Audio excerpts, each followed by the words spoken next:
오직 하나님이 성령으로 이것을 우리에게 보이셨으니 성령은 모든 것 곧 하나님의 깊은 것까지도 통달하시느니라. 사람의 속에 있는 영 외에 누가 알리요? 이와 같이 하나님의 일도 하나님의 영 외에는 아무도 알지 못하느니라. 우리가 세상의 영을 받지 아니하고 오직 하나님으로부터 온 영을 받았으니 이는 우리로 하여금 하나님께서 우리에게 은혜로 주신 것들을 알게 하려 하심이라. 우리가 이것을 말하거니와 사람의 지혜가 가르친 말로 아니하고 오직 성령께서 가르치신 것으로 하니 영적인 일은 영적으로 분별하느니라. 육에 속한 사람은 하나님의 성령의 일들을 받지 아니하나니 이는 그것들이 그에게는 어리석게 보이며 또 그는 그것들을 알 수도 없나니 그러한 일은 영적으로 분별되기 때문이라. 신령한 자는 모든 것을 판단하나 자기는 아무에게도 판단을 받지 아니하느니라. 누가 주의 마음을 알아서 주를 가르치겠느냐?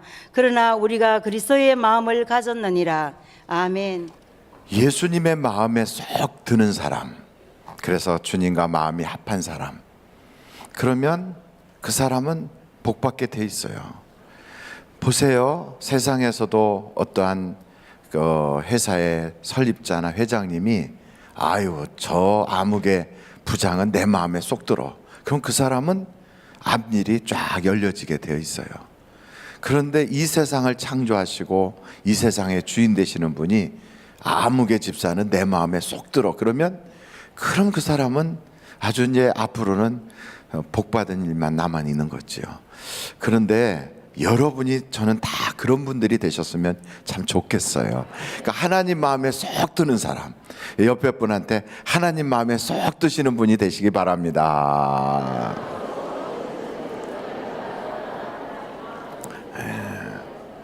자식이라도요, 부모 마음에 쏙 드는 사람하고 부모 속에 아주 썩게 만드는 사람하고, 그러면 여러분 자식이라도 부모 마음에 쏙 드는 자녀는 뭐 안 달라고 그래도 챙겨주고 싶어지고, 부모 마음을 아주 썩게 만드는 자녀는 달라고 그러면 꼬치꼬치 캐물어서 기어코 안 주고 말아. 그게 딱 그거잖아요. 근데 하나님도 하나님 마음에 우리가 쏙 들잖아요. 그러면 어떻게든지 하나님이 우리를 챙겨주시려고 그래요. 그러니까 어떻게 하면 하나님 마음에 들까? 하나님 마음은 도대체 무슨 마음을 가지고 계시나? 이걸 알려면 하나님 마음속에 계시는 그 성령님이 내게 오시면 돼요.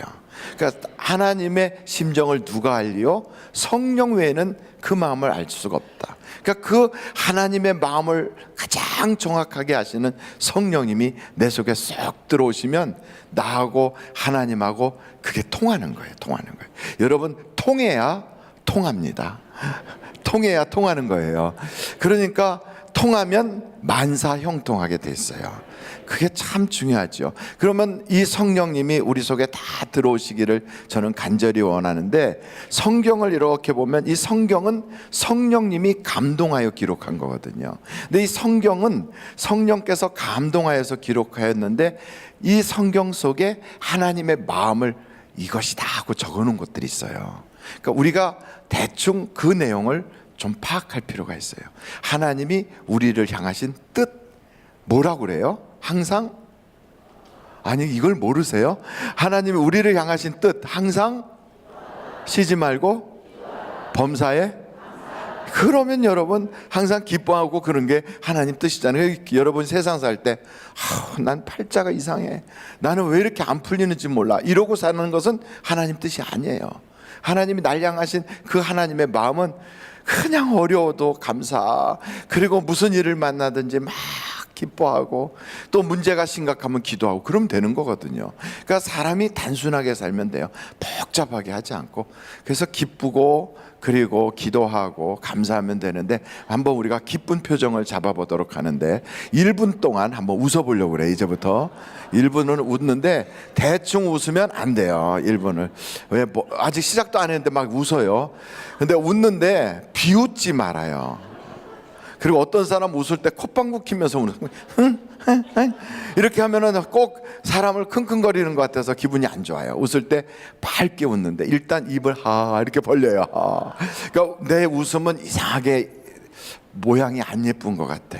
그래갖고 거울 볼 때 웃으면 바보 같아. 좀 사람 이상하게 보여. 이런 사람은 웃는 방법을 알려드릴게요. 입을 벌려야 하. 그리고 하하하 이렇게 웃으면 돼요. 제가 하나 둘 셋 하면 그때부터 웃는데, 웃을 때 저를 보고 웃지 마세요. 옆에 분을 쳐다보고 웃어요. 제가 하나 둘 셋 하면 다 같이 웃겠어요. 시작.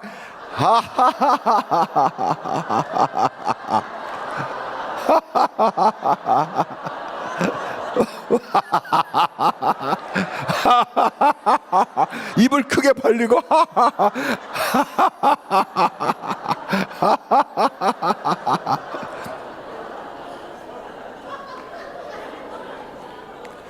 아유, 웃음도 1분만 하자는데 왜 그렇게 오래 웃어요? 네. 어떤 분들이 웃는데 이래갖고 그분 웃는 모습이 너무 웃겨서 제가 막 웃었어요. 근데 여러분, 이렇게 웃고 나면 얼굴이 참 이뻐지잖아요. 그래서 다 웃고 나잖아요. 그러면 얼굴에 근육이 움직여져 가지고 얼굴이 굉장히 젊어지고요. 웃고 나면 자기도 모르게 눈빛이 선해져요. 이렇게 싸납게 이러고 다니면 사람이요, 눈빛이 차갑고, 그런 사람하고는 같이 밥 먹기도 싫고, 그 사람하고는 내 속 얘기 하고 싶지도 않아요. 근데 막 웃고 나서 얼굴이 밝아지잖아요. 그러면 그런 분하고 같이 있으면 나도 괜히 편안하고, 그런 분은 성령께서 보기에도 얼마나 보시기에 좋겠어요. 근데 이러고 있잖아요. 이러고 다니면 마귀가요, 넌 내 친구구나 이러고 가서 막 붙어요. 그러니까 이제부터는 웃으며 사는 거예요. 옆에 분들한테 함께 웃어서 행복합니다. 시작. 함께 웃어서 행복합니다. 그러고서 웃어봐야지. 그럼 함께 웃어서 행복합니다. 이러면 안 되죠. 우리는 성도님들을 만나잖아. 아이고 반가워요 집사님. 1분은 웃는 거예요. 그냥 할 얘기 하나도 없어도 괜찮아. 막 웃어. 그럼 하나님이 어쩜 너는 내가 너에게 원하는 그대로 사냐 기뻐하신다고요. 그리고 이제 무슨 얘기 심각한 거 나면 기도해요. 그 기도하면 돼요. 그리고서 얘기할 때마다 감사하죠. 감사하는 거예요. 애가 이번에 대학 떨어졌어. 감사해요. 죽은 애들도 있는데 그래도 살아있어서 감사해요. 목사님은 어떻게 그렇게 극단적으로 말씀하세요? 대학교를 붙은 것보다 더 중요한 것은 그 아이가 떨어져도 멀쩡한 정신 가지고 집에서 밥 먹고 있다는 것이, 그게 감사한 거예요. 얼마나 감사해요. 대학 떨어졌다고 아파트 빌딩 꼭대기 올라와서 뛰어내리고, 그러는 아이들도 시험만 잘못 봤다고 각 죽어버리겠다고 그러고 나가서 안 들어오고, 그리고 그냥 한강다리 옆을 배회하는데 아버지가 퇴근하다가 보니까 어디서 본 녀석이야 이렇게 보니까 자식이 그러고 있어. 나 깜짝 놀라서 그냥 다리 위에다 차 세워놓고 막 뛰어가서 그냥 멱살 잡아 끌어다가 차에다 태웠는데, 이 녀석을 어떻게 하지? 와, 이런 사람들도 있는데요. 그런데 대학 떨어지고도 지금 삼수했는데 또 떨어졌는데 그래도 열심히 퍼먹고 TV 앞에 앉아서 깔깔 웃고 있으면 속으로 이놈의 자식 이걸 어떻게 하면, 그래도요 감사한 거예요. 하나님, 그래도 이렇게 그냥 마음 편안하게 사는 자식 감사합니다. 얼마나 좋아요. 그 녀석이 문 걸어 잠그고 속에서 그냥 그러고 있으면 그것도 속 썩을 건데 감사하잖아요. 그리고 또 그냥 교회 나오고 있으면 더 좋지. 얼마나 감사해요. 예수 믿다 보면 하나님 반드시 바꿔주실 거니까. 그래서 여러분 그냥 감사하세요. 술 먹고 들어오는 남편 붙잡고도 감사해요 여보, 나는 당신밖에 없어. 왜 또 무슨 뭐 달라고. 아니 그게 아니고 당신은 술 먹어도 다른 집에 안 가고 꼭 집 찾아. 그래서 감사해 나는. 요즘은 날씨도 추운데 혹시 술 드시고 밖에서 추운데 동사라도 하면 어떡해. 그런데도 꼭 집 찾아오고 감사해요 여보, 나는 당신 볼 때마다 너무 하나님의 은혜라고 생각해. 당신을 만나게 해주신 분은 하나님이셔. 나는 또 태어나도 당신하고 또 결혼할 거야. 이러면 기분이 좋아져서 어느 교회 다니는데 나도 가보자 이렇게 될 수도 있잖아요. 어차피 우리는 안 태어나요 또. 그러니까 무슨 말을 해도 괜찮아요. 감사하기를 간절히 바랍니다. 한번 디모데전서 2장 한번 찾아보세요. 디모데전서 2장 4절. 디모데전서 2장 4절 찾으셨어요? 자, 한번 다 같이 읽겠습니다. 시작. 하나님은 모든 사람이 구원을 받으며 진리를 아는 데 이르기를 원하시느니라. 그러니까 하나님이 또 간절한 소망이 있어요. 모든 사람이 다 구원받기를 원하시는 거예요.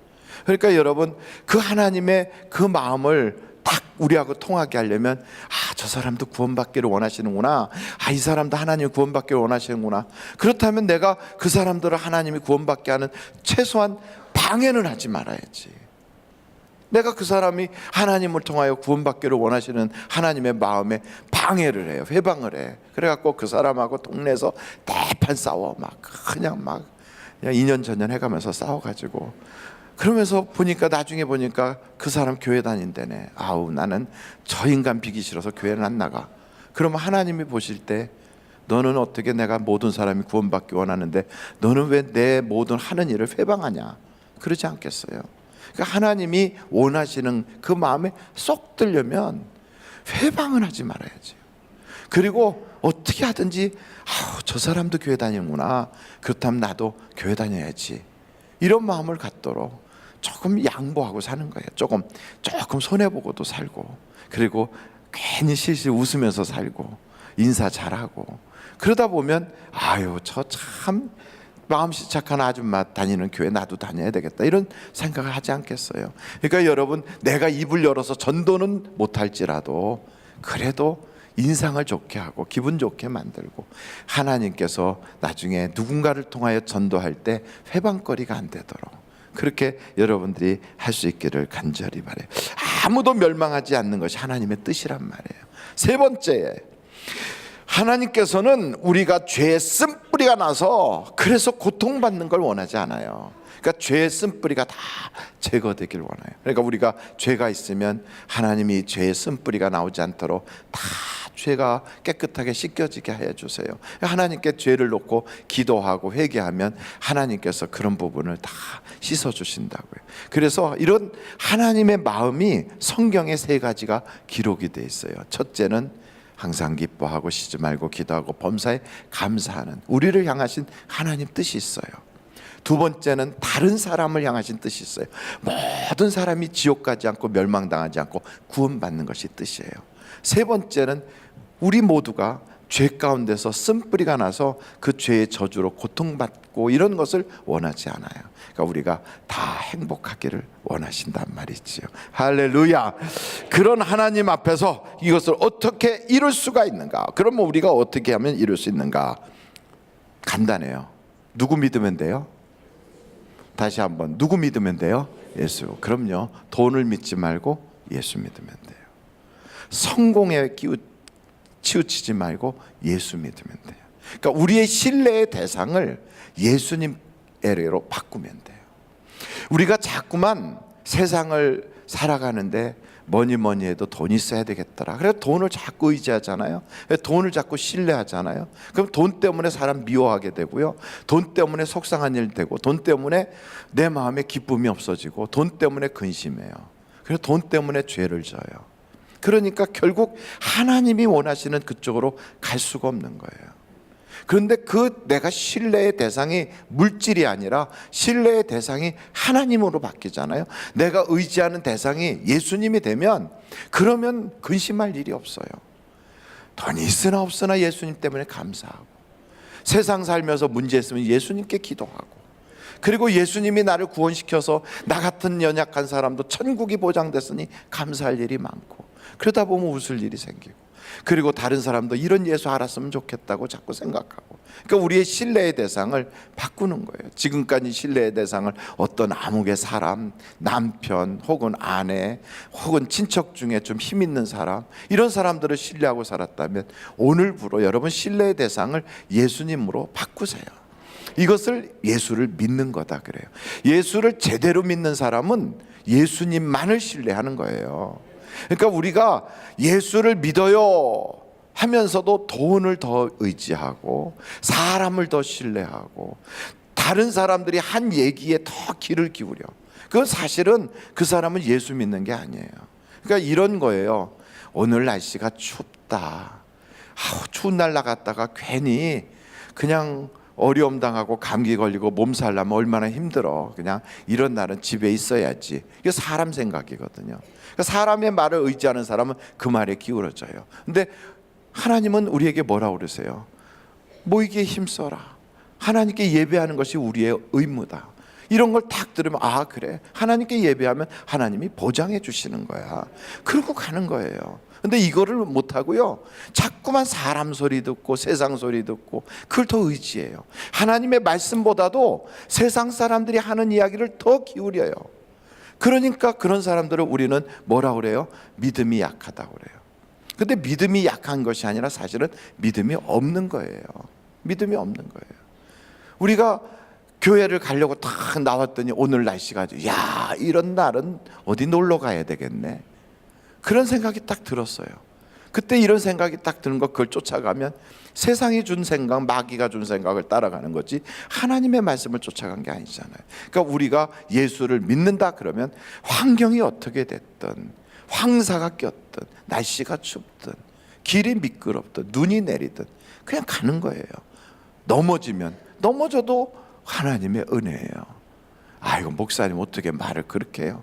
그래도 예수 믿다가 당한 고천이 하늘나라에 상급이 있지 않겠어요? 한번 제가 여쭤볼게요. 여러분 예수 믿다가 다쳐본 적 있어요? 예수 믿다가 핍박당해 본 적 있어요? 예수 믿다가 손해본 적 있어요? 예수 믿다가 어려운 일 당해본 적 있어요? 있을 수 있어요. 그런데 세상을 살면서 그런 일을 당할 수도 있는데 예수 믿는 것 때문에 그리 됐어요. 교회 가기 때문에 그랬어요. 하나님께 예배하기 위해서 그랬어요. 이거는요 훈장 받는 거고, 이건 별 따는 거고, 이건 하나님께 상급이 있는 거라고요. 얼마든지 시장 가다가 넘어질 수도 있어요. 슈퍼마켓 가다가 거기서 또 잘못돼서 미끄러질 수도 있어요. 그거하고는 차원이 다르잖아요. 하나님께 예배하기 위해서, 말씀을 순종하기 위해서 그러다가 어려운 일을 당했다. 아이고 내가 하나님께 그렇게 하다가 어려운 일을 당했다. 그게 아니라 야 내가 얼마든지 친구 만나러 가다가도 생길 수 있는 일을 교회 가다가 그랬으니 얼마나 감사한가, 이렇게 생각하면 그 사람은요 하나님이 얼마나 복을 주시겠어요. 할렐루야.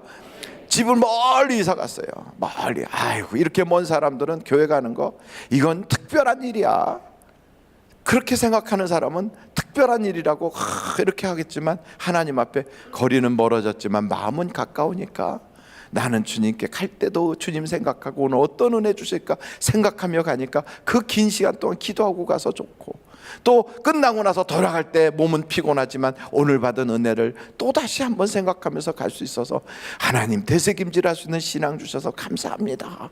이러면요 똑같은 것도 생각하는 방향이 달라지니까 복이 되는 거예요. 여러분 그래서 믿음이 있다 없다가 이렇게 판단이 되는 거예요. 믿음이 있는 사람은 세상 소리, 자기 소리, 혹은 이 세상 사람들이 보편적으로 생각하는 거기로 치우치지 않고 하나님의 약속, 하나님의 말씀, 우리 신앙이 내게 말해주고 있는 성령이 이끄는 바로 그것을 따라가게 된다고요. 그래서 믿음이란 뭐냐? 하나님을 더 신뢰하는 거예요. 예수님을 더 믿는 거예요. 세상 소리를 믿는 것이 아니라. 그래서 우리가 보면 알아요. 내가 믿음이 있는지 없는지. 아휴 오늘 같은 날은 쉬어버리자 뭐, 이런 사람과 오늘이 이럼에도 불구하고 나는 주님 만나러 간다, 뭐예요? 그거예요. 바로 그것이 믿음이에요. 하나님을 제대로 믿으면 요동칠 이유가 없어요. 그래서 어떻게 이것을 이룰 수 있는가? 저는 여러분들이 하나님을 제대로 믿기를 간절히 바랍니다. 그럼 믿는 사람들은요 말이 달라요. 믿음에 말이 있어요. 그래서 성경 한번 찾아보실까요? 베드로전서 4장 10절로 11절. 베드로전서 4장 10절로 11절 딱 찾아서, 참 베드로전서 4장 10절로 11절 같이 한번 읽어보실까요? 10절부터 11절까지 시작. 각각 은사를 받은 대로 하나님의 여러 가지 은혜를 맡은 선한 청지기 같이 서로 봉사하라. 만일 누가 말하려면 하나님의 말씀을 하는 것 같이 하고, 누가 봉사하려면 하나님이 공급하시는 힘으로 하는 것 같이 하라. 이는 범사에 예수 그리스도로 말미암아 하나님이 영광을 받으시게 하려 함이니 그에게 영광과 권능이 세세에 무궁하도록 있느니라. 아멘. 그러니까 어떤 사람은 일 다 해놓고 말이 잘못돼 가지고요, 그래가지고 도리어 하나님의 마음에 들지 않게 해요. 근데 어떤 사람은 그만큼 일은 못했는데 말이 이뻐가지고 하나님한테 사랑받아. 이게 똑같아요. 12명의 정탐꾼이 나갔어요. 똑같이 걸어 다녔어요. 똑같은 거 봤어요. 그런데 10명은 말이 하나님 마음에 안 들어. 그러니까 그들이 와가지고 하는 말은 믿음이 없는 소리를 하는 거예요. 다 하는 소리가 믿음이 없는 소리를 해요. 그런데 두 사람, 갈렙과 여호수아는 그 말이 믿음 있는 소리를 해요. 그 갈렙과 여호수아가 한 말을 성경에서 찾아보면 정말로 기가 막힌 말을 하는데, 여러분 한번 찾아보겠어요? 민수기서 한번 찾아보세요. 민수기서 14장.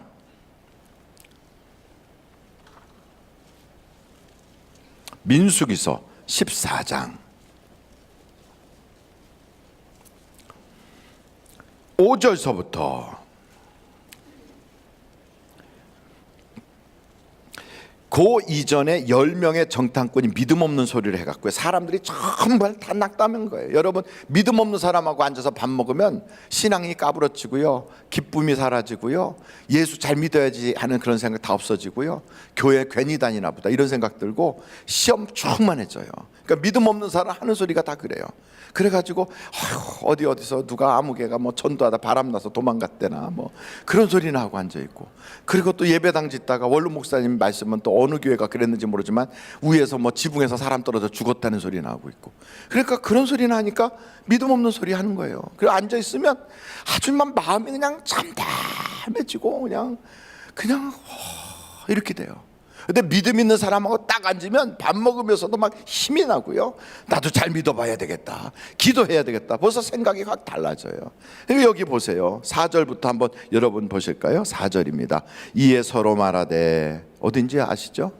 예, 제가 읽을 테니까 여러분이 들어보세요. 이에 서로 말하되 우리가 한 지휘관을 세우고 애굽으로 돌아가자 하매 모세와 아론이 이스라엘 자손의 온 회중 앞에서 엎드린지라. 다 엎드러졌어요. 아주 막 지도자들도 다 이제는 엎어졌어요. 이제 꼼짝할 수가 없어요. 바로 그때 그 땅을 정탐한 자 중 눈의 아들 여호수아와 여분네 아들 갈렙이 자기들의 옷을 찢고 이스라엘 자손의 온 회중에게 말하여 이르되, 우리가 두루 다니며 정탐한 땅은 심히 아름다운 땅이라. 여호와께서 우리를 기뻐하시면 우리를 그 땅으로 인도하여 들이시고 그 땅을 우리에게 주시리라. 이는 과연 젖과 꿀이 흐르는 땅이니라. 다만 여호와를 거역하지는 말라. 또 그 땅 백성을 두려워하지 말라. 그들은 우리의 목이라. 그들의 보호자는 그들에게서 떠났고 여호와는 우리와 함께 하시느니라. 그들을 두려워하지 말라. 여러분, 믿음의 사람들은 믿음의 말을 한다니까요. 그러니까 말하는 걸 딱 들어보면 이 사람이 믿음이 있다, 믿음이 없다가 딱 판정이 돼요. 믿음이 없는 사람은 모든 것을 삐딱하게 봐요. 그리고 자꾸 어두운 쪽만 바라봐요. 왜냐하면 그 속에 어둠이 영이 있어서 어두운 게 자꾸 보이는 거예요. 그러면서 본인은요 굉장히 지혜가 있어서 그래서 가장 그렇게 여러 가지를 방비할 수 있는 생각이라고 말을 해요. 교회는 그러지 않아도 돼요. 회사는 그렇게 해야 되겠지만 회사는 그렇게 운영해서 최악의 리스크를 다 방비하기 위해서 그렇게 해야 돼요. 그러나 교회는 그럴 필요가 없어요. 왜냐하면 하나님이 하시는 거니까. 그래서 우리는 믿음의 말을 하면 돼요. 그래서 하나님은 우리가 말한 대로 갚아주시고 생각한 대로 이루게 하시고 꿈꾼 대로 역사해 주시거든. 그러니까 믿음의 말이 중요한 거예요. 그러니까 여러분, 믿음의 말이 여러분 입에서 확 나가기를 간절히 바라요. 그리고요, 생각도 믿음의 생각을 해요. 믿음의 생각. 그러니까 믿음이 있는 사람도 생각 자체가 믿음의 생각을 해요. 그러니까 여러분 생각을 할 때 앉아가지고 괜히 세상 염려, 걱정, 근심 막 하고 있죠. 믿음이 없어서 그래요. 근데 앉아서 가만히 있어도요 생각이 하나님 해주실 거야. 생각이 뭐 이렇게 하면 그것도 하나님이 이번에 해주시겠구나. 생각이 그렇다니까요. 그러니까 생각을 벌써 막 하나님이 믿음으로 막 끌고 가는 거예요. 여러분, 하박국서를 한번 보시겠어요? 하박국서. 하박국서 2장이에요. 14절. 하박국이가 이름이 이상하죠. 하박국이가 이 당시에 바벨로니아나 아시리아나 이런 강대국에 의해서 예루살렘, 이스라엘이 완전히 멸망당하게 생긴 바로 그런 때예요. 그래갖고 완전히 무너지게 생겼는데, 그때 이렇게 무너지는 판에 하박국 속에는 어떤 생각이 드냐면 바로 14절 이와 같은 생각이 드는 거예요. 한번 읽어보실까요? 시작. 이는 물이 바다를 덮은 같이 여호와의 영광을 인정하는 것이 세상에 가득함이니라. 여러분, 이런 생각하기가 쉽지 않아요. 온 동네가 그냥 다 참담하고 다 무너지고 다 망했어. 가게들을 다 문 닫고, 시장은 완전히 불경기로 힘들고, 다 사람들이 죽을 상하고 다 어렵다고 하는 바로 그때 앉아가지고 가게방에서 팔이 날리면서 에이구 이놈의 세상 이러면서 엉터리 같은 생각할 수 있어요. 불신앙의 생각할 수 있어요. 믿음이 없는 생각 얼마든지 할 수 있어요. 근데 하박국은 그런 순간에 뭐라고 그러냐면, 야, 바다를 물로 덮은 같이 하나님을 아는 지식이 온 세상에 가득해지겠구나, 이런 생각하고 있는 거예요. 얼마나 기가 막힙니까? 그러니까 여러분, 하나님께서 그 생각을 바꾸시려고 아브라함 보고 텐트 속에서, 천막 속에서 고민하고 근심하지 말고 나와 그래갖고 끌고 나가요. 봐라. 봤어요. 하늘의 별들이 쫙 보이는 거예요. 내 자손을 이와 같이 많게 해줄게. 그 사람이 믿음이 없으면요, 생각이 자꾸 믿음 없는 생각으로 가면 보는 거라도 잘 봐야 돼요. 믿음 있는 걸 봐야 되는 거예요. 그 사람이 본 만큼 자꾸만 성장을 해요. 여러분 자녀들을 세계적 인물을 만들겠다 그러면 세계 공국 밖으로 좀 내보내요. 취직하는 것보다 더 급한 게 꿈을 키우는 거예요. 생각을 크게 하는 거예요. 그래서 스케일이 커져야 돼요.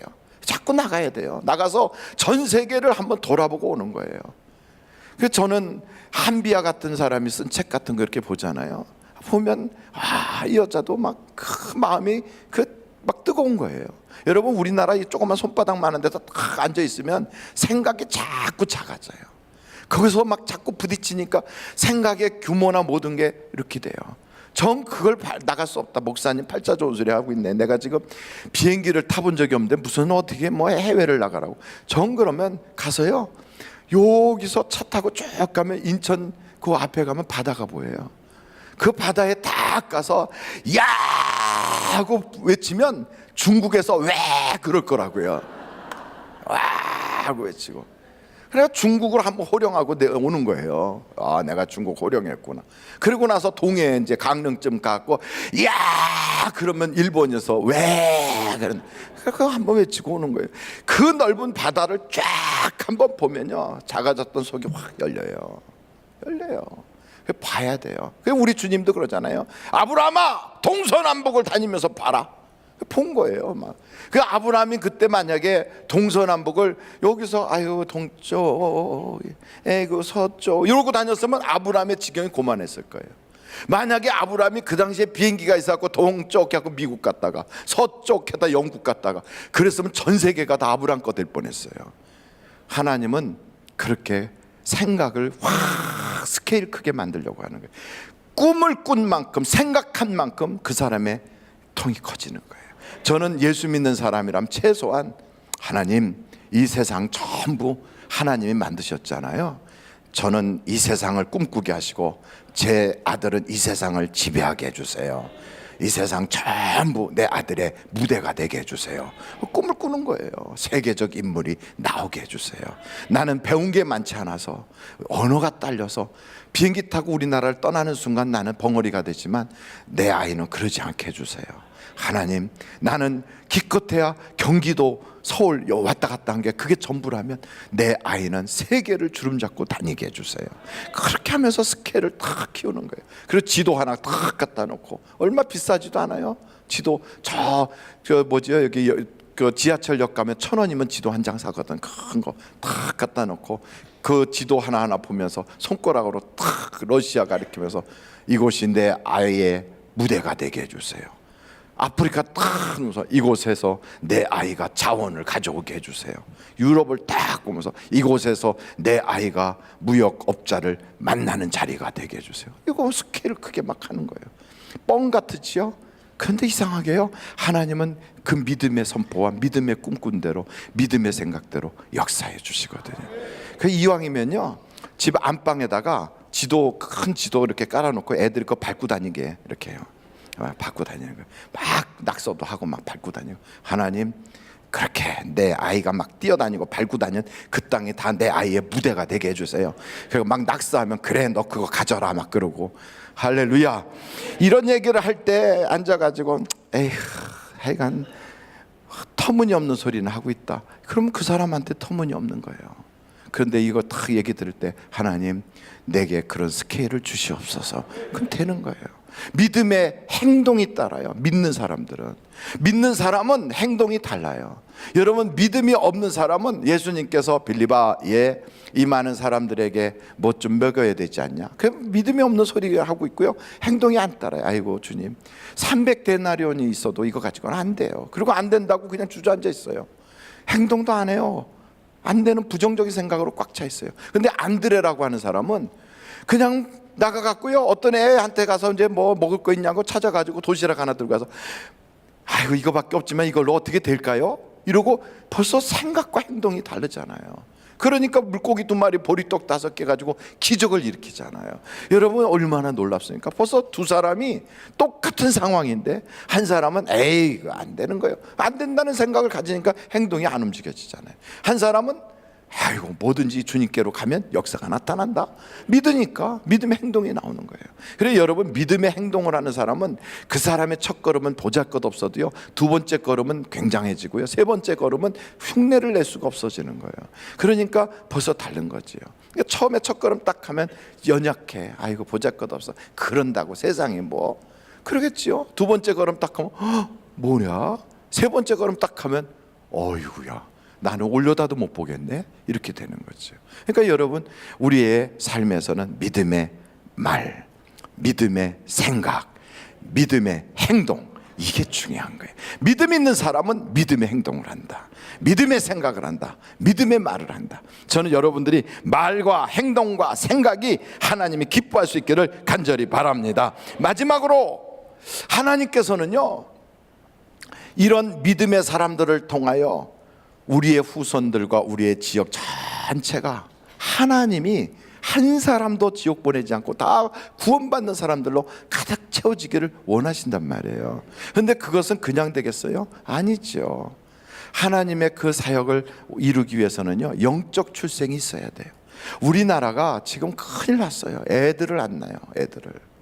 저는 애를 안 낳는 사람들의 마음을 이해를 해요. 첫째 애를 낳으면 교육비가 보통 많이 들어가는 게 아니에요. 그리고 애를 낳으면요 키우기도 무지 어려워요. 그리고 나중에 나이 먹고 늙으면 애 있다고 하면 나라에서 보상도 잘 못 받아요. 그러니 누가 애를 낳겠어요? 그렇잖아요. 애 하나도 없는 사람은 아무것도 안 해도 나라에서 요즘 얼마씩 줍니까? 애 없으면 나라에서 얼마씩 줘요? 10만 원? 50만 원? 와 50만 원. 나는 50만 원 받는다. 50만 원. 생각해봐요. 그러니 누가 애를 낳으려고 하겠어요? 애가 자라서 나중에 뭐 결혼해서 뭐 한다고 다니는데 부모한테는 인사 한번 안 오고 부모가 재산도 없고 그러니까 코빼기도 안 보여. 근데 이 녀석이 돈도 보내지도 않아. 근데 그런 자녀 하나 있다고 나라에서 보상도 안 해줘. 그러니까 누가 그런 애를 낳으려고 그러겠어요? 애 없는 게 도리어 상팔자지. 그러면서 애를 낳으라고 자꾸 말로만 그래. 법은 그렇게 해놓고. 그렇게 하면 되겠어요? 만약에 애를 1명을 낳았다 그러면 나이 60대부터는 50만 원. 애 2를 낳았다 그럼 100만 원. 애 3을 낳았다 150만 원. 이렇게 주면 애를 한 10명쯤은 낳지 않겠어요? 그러면 늙어서 뭐 국가에서 다 보장해 주니까 애들 다 출가 보내고 그러지 않겠어요? 1명 낳았다 20만 원, 2명 낳았다 50만 원, 3명 낳았다 100만 원, 4명 낳았다 200만 원. 이래봐요. 10명 낳았다 1000만 원. 그러면 뭐 그냥 여자들이고 뭐 그 결혼을 안 해도 일단 애부터 낳으려고 그럴 거예요. 애부터. 왜냐하면 노후가 다 보장될 거 아니에요. 그러니까 그 다른 데다 돈 쓰지 말고 그걸 하는 거예요. 그리고 산부인과 가는 비용은 무조건 무료고 애 출산하기 위해서 쓰는 건 국가에서 다 해주고 그리고 애 공부시키는 건 나라에서 다 해주고 그렇게만 해봐요. 그러면 그냥 우리나라가 순식간에 1억 인구가 돼요. 우리나라 인구가 1억이 되면요, 국내에서 생산하는 것 내수 시장만 가지고도 회사들이 다 먹고 살아요. 다. 아이고, 이 손바닥만한 조그만 나라에 그렇게 많으면 어떡하냐고. 많으면 알아서 다 외국으로 나가요. 다 알아서 나가요. 그 나간 사람들이 결국 뭘 사느냐? 한국 물건 사요. 제가 처음에 미국에 갔을 때 그때 현대차가 미국으로 막 수출할 때예요. 캐나다로 수출되고, 사람들, 한국 교민들이요, 차를 안 사고 기다리고 있어요. 현대차 들어오면 그거 사겠다고. 그래서 처음에 한국 현대차가 왔을 때 한국 사람들이 사줬어요. 이게 바로 파워예요. 힘이에요. 국력이에요. 그래서 한국 사람이 한국 기업체를 살려주는 거예요. 기다렸다가. 그러면서 그것을 얼마나 한국에 대한 사랑이 있고 애국심이 생기니까 같은 돈을 주고도 외국 거 사지 않고 일본 거 안 사고 한국 거 사겠다고. 그 마음을 가지니까 한국 물건이 날개 돋친 듯 팔려나가요. 외국에 나가서도요, 신라면 누가 사는 줄 아십니까? 한국 사람이 사요. 한국 사람이 사는 거예요. 그러니까 많이 외국으로 나갈수록 우리나라는 수출도 잘 돼요. 그러면 한국 아이들이 앉아서 신라면 먹으면 미국 애가 그 뭐냐, 그 누들 같이 먹자. 그러면 이리 와봐, 같이 먹자. 몇 번 맛보면 그 녀석이 혼자 가서 사 먹어 이제. 그래서 퍼지는 거예요. 국력은 인구수에 비례해요. 우리나라의 인구가 1억 이상만 되면요, 대한민국은 세계의 초강대국이 될 거예요. 왜냐하면 중국이나 인도나 이런 나라보다 훨씬 더 유능하고 똑똑하거든요. 옆에 사람 보세요. 이렇게 잘생긴 사람이 세상에 어디 있어요? 한번 보세요. 대단하지 않아요? 이런 세계적인 인물들과 함께 앉아 있을 수 있다는 건 영광이에요. 대단해요. 여러분, 요번에 저기 테니스를 탁 쳤던 그 친구가 이름이 어떻게 돼요? 봐요. 다 알잖아요. 다 알잖아요. 다 알아요. 우리나라 역사, 아시아 역사에 그 메이저의 4강까지 들어갔다는 거. 이야, 제가 그 사람 얼굴을 딱 보면서 저 얼굴에 테니스 안 쳤으면 뭐 해 먹고 살았을까, 그 생각이 딱 들었어요. 그런데 그 친구가요, 열심으로 했대잖아요. 열심으로 테니스만 생각했대잖아요. 그러니까 이 젊은 아이들이요, 한 가지에 미치면 우리나라 사람들이요, 지금 이렇게 능력이 있다니까. K-팝이 막 세계로 뻗어나가고. 오늘 아침에 새벽에 7시 예배인데 제가 앉아갖고 책상에 이렇게 하고 있는데, 목사님, 그래서 딱 쳐다봤어요. 이쁘게 생긴 자매가 왔어요. 저요, 예배 드리려고 왔어요. 오, 그래. 그리고 어떻게 이렇게 아침에 일찍 와서 추운데? 그랬더니 촬영하다가 왔어요. 이러면서 딱 오는데, K-팝 한국 스타잖아요. 국제적으로 나가는. 누구냐고 궁금해할 건 없어요. 정말로 촬영하다 왔대. 시간이 없는데 그쪽에 가지고 와서 예배드리고 매주 참석을 하고 있어요. 그렇게 아주 조그만 아이들이, 어린 녀석들이요, 세계에 나가갖고 막 그렇게 막 그 순위 차트에 쫙 올라가서 막 날아다니고. 이야, 얼마나 아름다운지. 여러분, 우리나라에 그런 인물들이 마구 나올 줄로 저는 믿습니다. 그런데 그 아이들이 예수 믿고 구원받으면 얼마나 좋겠어요. 예수 믿고. 그러니까 전도를 해야 되잖아요. 영적으로 출산을 해야 되잖아요. 영적 출산을 하지 않으면 아무리 많이 나도요, 다 지옥 갈 사람만 나는 거예요. 근데 예수 믿고 영혼이 구원받으면 그 한 사람 한 사람이 다 천국의 일꾼이 되는 거예요. 천국의 일꾼이. 얼마나 멋있어요. 천국 일꾼은 그냥 나오지 않아요. 전도해야 되는 거예요. 여러분, 전도하면 복 받는 걸 믿으십니까? 제가 오늘 주보를 딱 보니까 여기에 파라솔 전도 쉽고 재밌고 됩니다 하고 딱 나왔어요. 여러분, 주보를 보셨습니까? 주보 딱 보니까, 야, 인물도 훤하고 사진도 이쁘고 나 잘 나왔어요. 조성희 집사, 이렇게. 저는 전도가 체질인가 봐요. 이렇게 보셨어요? 안 봐요, 이런 거를. 저는 이걸 딱 보면서, 야, 이분이 전도하고 나니까 첫째, 몸이 건강해졌다는 거예요. 체질적으로 항상 약했는데 아프질 않더라는 거예요. 전도를 하고 나니까, 전에 같으면 마음이 좁아져서 속상한 일 있으면 쉽게 안 풀리는데, 전도하고 났더니 하나님이 마음을 넓게 해가지고, 그래갖고선 웬만한 건 주도적으로 화해하면서 끌고 가더라는 거예요. 여기 저는 이걸 보면서, 이야, 참 대단하구나. 그리고 얼마나 자신감이 있는지, 자신감 있게. 그래서 저는, 야, 전도하니까 부수적인 복을 하나님 막 주시는구나. 저는 여러분이 전도하는 그런 분들이 되시기를 간절히 바라요. 박병선인가 하는 분 있어요. 박병선, 혹시 아십니까? 모르세요? 박병선이 누구냐면 저기 저 순천인가에 사시는 분인데 진돗개 전도왕이에요. 진돗개. 그분이 전도를 막 한참 하고 다닐 때 어떤 분이 그러더래요. 우리 남편을 위해서 기도해 주세요. 남편이 왜 그래요? 그랬더니 남편이 암 말기인데 박병선 집사님이 오셔서 기도해 주시면 꼭 낫을 것 같아요. 그래서 저는 기도를 해본 적은 없는데요. 이분은 전도는 했지만 기도를 해본 적이 별로 없어가지고 기도할 줄을 몰랐대요. 그래갖고선 그냥 쭈삣쭈삣 그 사람 생명 살리는 일이라니까 갔대요. 가서 이렇게 손을 이렇게 붙잡고 하나님, 내가 그동안 전도했던 모든 공로를 이 사람한테 주고 이 사람 살아나게 해주세요. 그리고 예수님 이름으로 기도합니다 하고 왔대요. 그런데요, 말기 암인데 고쳐졌대요. 고쳐졌대요. 박병선 집사님이 지금은 장로님이 되셨어요.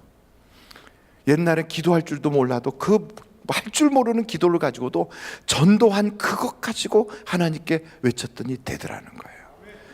요한복음 15장에 하나님께서 그래요. 내 열매를 옆에 놓고 하나님께 기도하면 열매를 더 맺게 하려고 하나님이 응답을 주신다는 거예요.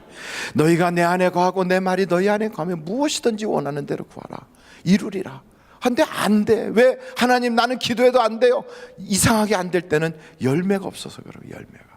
그 열매를 놓고 하나님께 부르짖어 기도하면 하나님이 역사해 주시는 거예요.